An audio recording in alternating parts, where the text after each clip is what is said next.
In the final segment, I wanted to talk about the relationship between you, or you all, and the Russian civilian prisoners, the zeks. Because, again, I've heard different stories, positive and negative. As I understand it, your experience was more or less positive. You even tried chefir, right there, as you told me. Yes, please tell us a little about that. But before that, I need to explain to people what chefir is.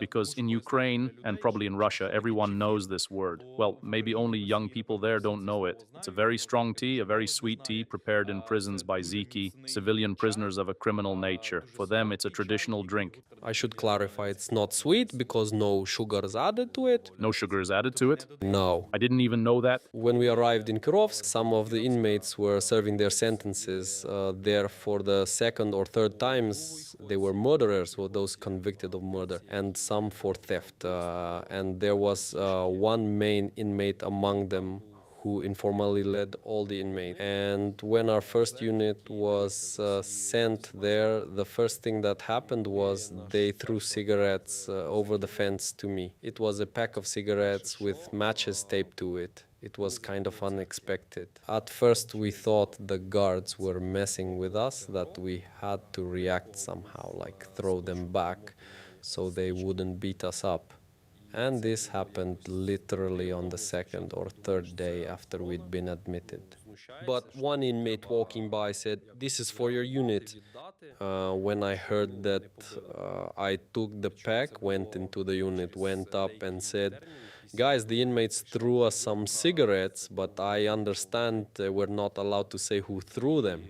I handed them out to everyone. We went out onto the street, stood there and smoked. Then a guard runs up and asks where we got the cigarettes, because they'd searched us thoroughly during intake to make sure we didn't have anything prohibited. Here we all are standing and smoking. They were lying around in the unit, I said. They were lying in the storage room. So we took them. And now we're smoking and standing here. And he believed me. And so it went every day. Once we were allowed outside and the inmate could take us out for various jobs. Some went to the carpentry shop, those who knew how to work with wood, some to metal work, some to electrical work. The inmates would constantly supply them with cigarettes, so they'd come and pass them down to the work detail. Sometimes the guys would come, bringing 2 packs or 2.5 packs. They'd leave them there. And in the evening, we'd divide them up among everyone. Whatever was left, we'd set those cigarettes aside so they'd last us a few days. So we could share one cigarette between 2 or 3 people. We made our own wooden cigarette holders. We'd put a cigarette in the holder and pass it around 3 or 4 times. Once there was a medic who helped me with my leg. He took me to the medical unit and treated me to chefir. I helped him move some furniture there, and he treated me to chefir. How would you describe the taste of this chefir? Does it have any effect? It has this very interesting aftertaste of very, very, very strong tea. It's unsweetened, and you put a little bit of salt under your tongue, and then it seems to you that it's very, very sweet. But what's the salt for? To stop the gag reflex from this chefir. Salt suppresses the gag reflex because sometimes it can make you want to throw up. How much do you drink? Just a few sips, 3 or 4 sips are enough. It's almost the same as an energy drink, the strongest kind. It instantly energizes you. You're ready to work really hard and you don't feel like sleeping. We drank it in the evening when we had to work past midnight because we had night shifts. We'd go out and drink chefir for a while so we wouldn't fall asleep. Interesting. Did you talk to the inmates, and what was their attitude toward the war, toward Ukrainians? I had a lot of conversations with the inmates on various topics. There were some who were serving their second or third sentences for murder, and they were already serving their time when Ukraine was still part of Russia. And now when I talk to them, they said it's interesting how we'll get out, even though we want to go to Ukraine, but but we're here.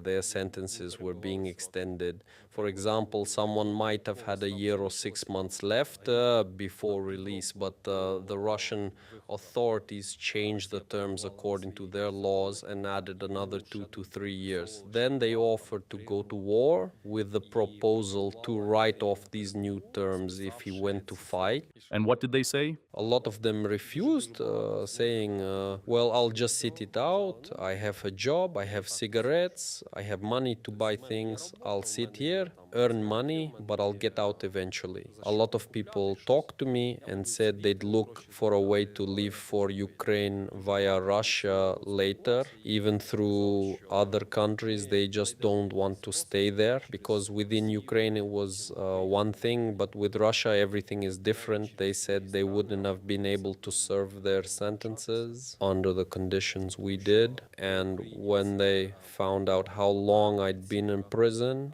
and how many prisons I'd been transferred to, they said we would have hanged ourselves by now. We couldn't have endured it. This, once again, demonstrates a certain inner strength in most Ukrainians, in almost all military personnel. Even you see convicts who have killed people for whom being in prison is normal, say they couldn't have endured the treatment our guys are enduring while in captivity. And probably a final question. What's your take? Do you think we'll ever be able to make peace with Russia? With the Russians, well, knowing the guys who are fighting, who have fought, definitely not. You know, I'd like to do what they did in China, build a great wall to separate that country, not just that country, but also Belarus from Ukraine, with a huge wall so we don't even have to see or hear them. If you want to live on your own land. It's all yours, but don't even come near here. A great wall with a big sign that says, "Get the hell away from us." Yes, because they treated us very badly. Also, it's been a long time since then, 11 years. Some believe the war started in 2022.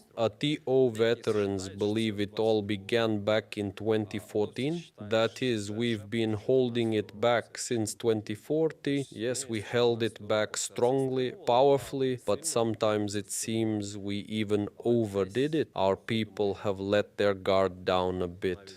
Those who have been fighting since 2022 generally believe the war began then. Those from 2014 believe it began then. Historians believe the war has been going on for several centuries. It just ebbs a bit and then flares up again. This precisely illustrates the depth of the conflict between Ukraine and Russia. We are not part of them. We do not want to be, and we never wanted to be. We were simply under occupation for a significant time, but even under occupation, our ancestors often fought for their independence. It's just that now the burden of defending our independence from this damned aggressor has fallen on our generation. Sasha, thank you for taking the time to talk to me and for sharing your difficult journey. I would have liked to talk to you more about military topics, about what is happening on the battlefield right now. It would be interesting to analyze specific examples of battles, planning, and stories of successful operations. Maybe we'll record a separate podcast on these topics sometime. But for now, thank you again, and I want to remind you that my guest today was Oleksandr Avramenko.